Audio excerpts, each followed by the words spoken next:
Hello again. As you remember from section 4.1, the moment is cross product of position and force vectors. So in this section, we try to explain the cross product in detail. First of all, I want to give properties of the cross products. If we change order of the terms, our resultant vector, unfortunately, is not same. We'll get the negative version of the result. So commutative rule is not valid for cross products. However, if we multiply by any scalar value with cross products, we will get always same results. So we can say cross products obeys the associate law.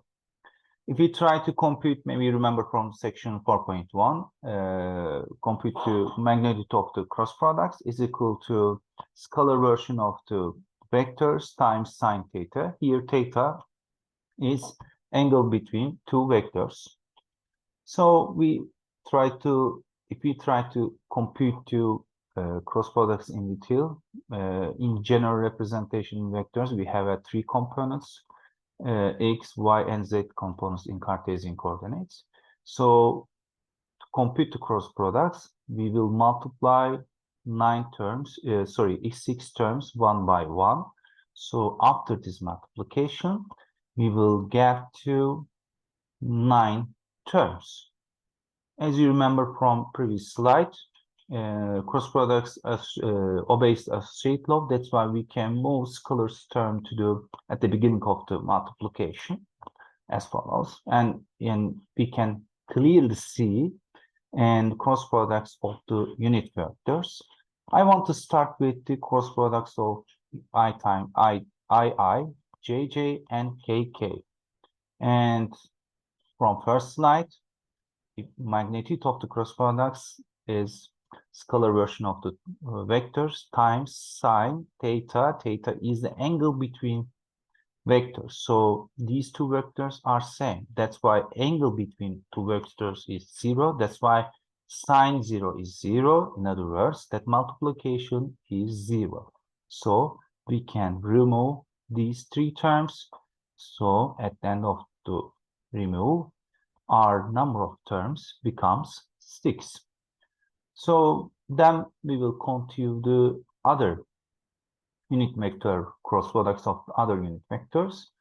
And maybe you remember from section 4.1, the resultant vector of the cross products is perpendicular to surface generated from the product vector. So I cross product J is perpendicular to surface of X and Y. That's why it's perpendicular to X and Y surface is Z surface. That's why I times J is Z.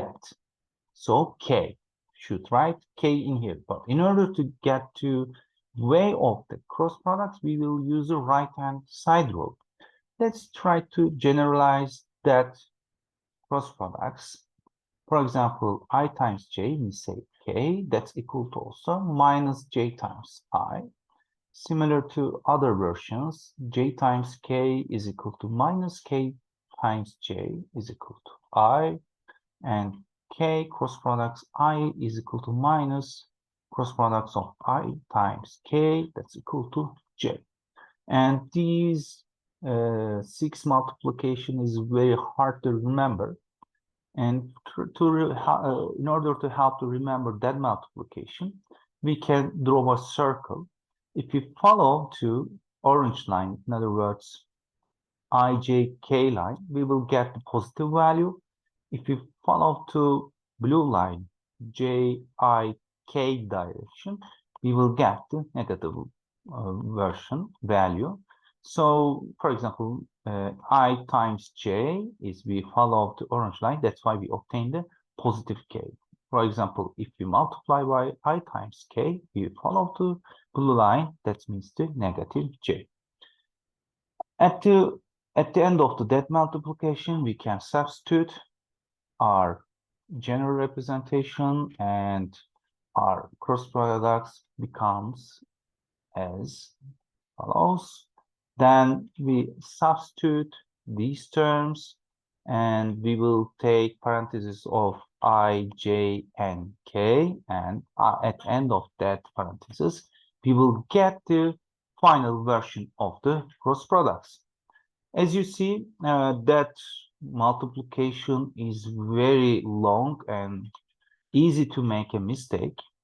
Alternatively, we can memorize these formulation. Also, it is a little bit hard to memorize. So alternatively, to compute the cross products, we can alternative formulation. For example, if we write a 3 by 3 matrix as follows, first line, we will write the unit vectors of our coordinate system. In second line, we write the component of the first vector. In third line, we write the components of the second vector.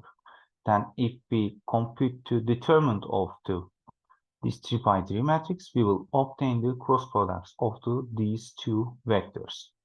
And to compute the determinant of these 3 by 3 matrix, we have many methodologies, but I prefer to use the Sarus rule. In Sarus rule, we repeat two lines and write in the bottom of the 3 by 3 matrix, and we make a cross multiplication diagonal way, and from left to right we will take the positive version of these three multiplication of these three terms. From right to left we will take the negative of these three multiplication.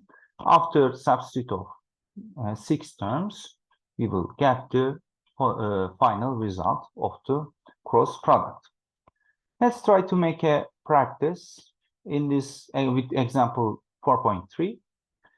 We have two vectors. First vector is a position vector, and vector representation given as like this. The second vector is the force vector. This is the vector representation of these two vectors, and I want to use the Sarus rule. And first I want to write the general representation of the 3 by 3 matrix. I substitute to first vector and second vector. In first line I write the unit vectors. In second line I write to components of the first vector. These are the 2i, that means first term is 2. There is no j, that's why I write 0. For k, I write the -5. Similar to, I substitute two components of the second vector, force vector in here.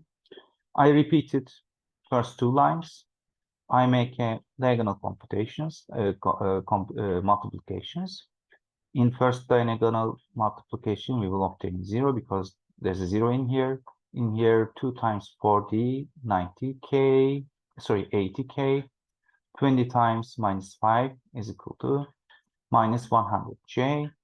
We get the positive value of this multiplication. From right to left, in first line is 0. The second line, you can see -200, but we will get the negative value. That's why that becomes positive. Similar to third line, that this multiplication is negative, but we convert to the positive. Then we substitute these terms. You can see there are 2 j's in here. We subtract 60 from 60 minus 100. After this subtraction, we will get the -40, and we will get the final version of the cross products. If we try to magnitude of the cross products, we will compute the square of each term. Then we add these terms. Then we will take a square root. Then after that computation, we will get the final result of the magnitude of the cross products. This is equal to 219.09. This is the end of the section 4.2. Thanks for watching.